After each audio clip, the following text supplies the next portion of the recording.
This is what people believe, y'all. And Adventists, they love this wine of Babylon that their pastors and these conference officials cart out to them. So, he was tempted to ask me for some advice about something, some inner workings of the church that I am not privy to. And he asked me, do I know about the inner workings of the Seventh-day Adventist church? He don't realize I have more of a handle on the inner workings of the Seventh-day Adventist church than he would imagine. He wouldn't be able to think. And I say, yeah, I do. And now when he says inner work, he's talking about memos secret memos that pastors get about certain issues and positions that they have to take in order to keep their job. That's the inner workings he's talking about. My inner workings are way bigger than that and far more encompassing and detailed than what this stuff he's talking about. Earrings and jewelries and tattoos and all this sort, dresses and all this stuff. That's what he calls inner working. See, I know that the Seventh-day Adventist church is the last church where God is going to allow wheat and tares to mingle together. Now, let me define wheat and tares.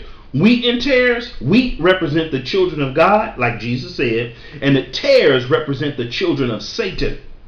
Now, the pastor agrees with me that the Seventh-day Adventist church is the last church, but he don't know why it's the last church. Because it's the last church that God is going to allow. It's the last of the 7 churches where God is going to allow wheat and tares to be mingled together. So he asked me not to come back. I said, fine. It's like, okay. And but before I left, since he had asked me about the inner workings of the church, I said, you are aware. I just wanted to test his knowledge, since he wants to, hold over my head. I don't know about these trivial things that he think are big, but really are minutia. Inner workings of the Seventh-day Adventist church. I said, you are aware that today is the 35th day of the Rwandan massacre? I said, were you aware of that? And he said, no. I said, did you know that there was a Seventh-day Adventist conference president that was complicit in the annihilation of his own members? Are you aware of that? He said, no, I've never heard that before. So he challenged me and asked me, where are my sources? I said, you can do the Associated Press, the War Crimes Tribunal, the Rwandan International War Crimes Commission that they have set up. I said, all this stuff is on the internet. I said, there are people that were eyewitnesses that have actually posted things on the internet saying what the guy did. And what's interesting about this, Pastor Parker, is this: everywhere you go, no matter if it's a bias, what could seem a partisan or bias report or unbiased, they all say the same thing. He said, no. He said, if that really happened, the church would have told us about it. They told us. He told me what they told them. He said they told us the only people that was killing each other were relatives. I'm like, wow, they lied to him. Now, remember now, the reason why I'm bringing this up is because he asked me, did I know about the inner workings of the church? Obviously, he's ignorant of it. I said, look it up. So he said what he's going to do is go to a very biased source. He said, now he was challenging me on where I got my sources. So he said, well, I'm going to go to the top and I want to ask them about this. Come on, y'all. You got the fox guarding the hen house. What is the fox going to do when you come to him and ask him, what is he doing at the hen house? He's going to say, I'm protecting the hens. This guy is spiritually blind. Just like you see all other kind of people, Baptist, Pentecostal, Lutheran, Episcopalian. But when people, religion, false religion is an idol everywhere. In the Seventh-day Adventist church, the Baptist, the Pentecostal church, the Lutheran, the Messianics, the Hebrew Israelites, it's crazy. So they kicked me out. So I went and got my wife. Said, come on, baby, let's go. Went down in the Sabbath school class and basically ended one of the Sabbath school teachers' class because the only students that was in there was my son and my daughter. So his Sabbath school class was over. And got my baby daughter and got my baby son. And we left. They always like to get you out of the church real quiet. So when people ask what happened, they can only get one side of the story. That's how you know you're dealing with children of Satan. Yeah. And let me tell you this. Children of Satan, the wheat must love the children of Satan. The children of Satan are tares. All wheat at one point were children of Satan. So there's some spiritually collateral damage in not loving these children of Satan that God has allowed to be sold into his kingdom. The only way these devils are going to be saved, God is not going to come down from heaven. Jesus is not either. He's going to send the wheat to come save these people. Not to harvest them, not to harvest. That's what some of y'all want me to say. And I don't care how nice the children of Satan are. And I want to tell you something. You got some children of Satan out there that are very nice. Very nice.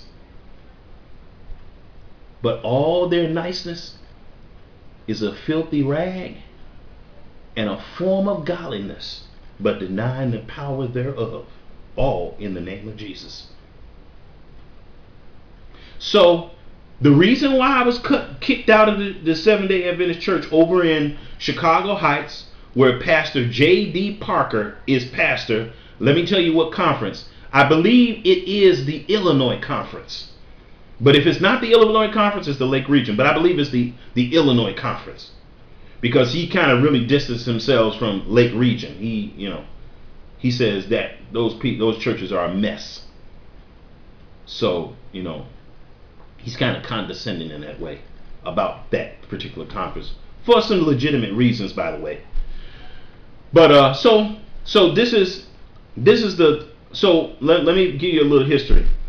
I was an actual member of the New Life Seventh-day Adventist Church in Chicago. I think it's on 50th and Paulina or something like that.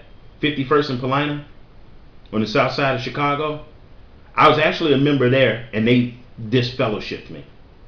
Then there's a church out here that I was going to, and I had to picket because a little girl got molested by her Sabbath school teacher.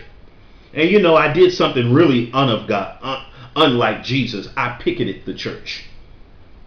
And the reason why I picketed the church, because they said they didn't want to hear my voice anymore in the church. I said, okay, so I went and bought a megaphone, and they heard my voice outside the church way louder than they heard it when I was in the church. When I was in the church, I was just talking like I'm talking right now. So I went to jail a couple of times, 2 or 3 times, because I kept going back after I picketed the church. And so they kicked me out. And there's another church I got kicked out of. Let me see. Oh yeah, and this one. So New Life, they disfellowshipped me. They didn't really kick me out and say I couldn't come back. But if I go back, that's what it's all about. They got a lesbian that has a very, very high position in that church. And the pastor, he was a whoremonger. And by the way, I might as well put his name out there. His name was Pastor Roberts. I can't think of it. Roberts. He was from like South America or somewhere. And wow, this guy was something else. But so my wife is at the point now. She says she just don't want to go back to the Seventh-day Adventist church. But I have been telling my wife for a long time, like, baby, we need to worship in our home. There's going to have to be a movement in Christendom where people bring Jesus Christ back to the home. We kicked church out of the home. We kicked worship out of the home, prayer out of the home, fasting out of the home. I don't know if foot washing ever been in the home. Communion out of the home. Atonement out of the home. We've kicked so much stuff out of the home, it's ridiculous. So we need to bring all these things back to the home, just like the apostles did when they worshiped in the homes of these people to start the early Christian church. We've gotten away from our roots. Our roots is in the home. And we need a network of homes. Just like they had in Corinth, Ephesus, the Galatians, the Ephesians, the Philippians, the Romans, the Hebrews. We need a network of churches that are home based. Really. And we need living prophets, modern day apostles, bishops over these churches, just like it was in the early Christian church. So one of the things that needs to be reformed is the home, the marriage, and the family. We need to bring Christ back into our family, back into our marriage. And so that's what I wanted to talk to you all about. If you have any questions, please, leave comments. And it's yours truly, Prophet6, the family prophet to the angel of the church of the Laodicea. And I'm sure I'm leaving something out, but if there's any questions, so what am I going to do from here on out? I'm going to worship in my home with my family. See, my wife, she was raised Baptist, so she's always used to going outside the home to worship God. Now, we do worship God in home, but I'm talking about on the Sabbath. We need to invite people to our homes, go to their homes, and we need to build a network of home churches. And when we go over to people's homes, we shouldn't tear their home up. If we worship at their home on a frequently or semi-frequently basis, we ought to bring money to get their carpet washed. We ought to bring food in hand when we come to their house. Matter of fact, having worship in their house ought to be a benefit to their home, not an expense. You see what I'm saying? So these are some of the things that we need to do. If you're inviting 10 to 20 people over to your home, some of those people ought to bring enough food to help you host the meeting. They shouldn't trample down your carpet until it's just so dirty it looks like you're outside in a clay hut. They should, if your carpet get dirty and they're coming over to your house, guess what they should do?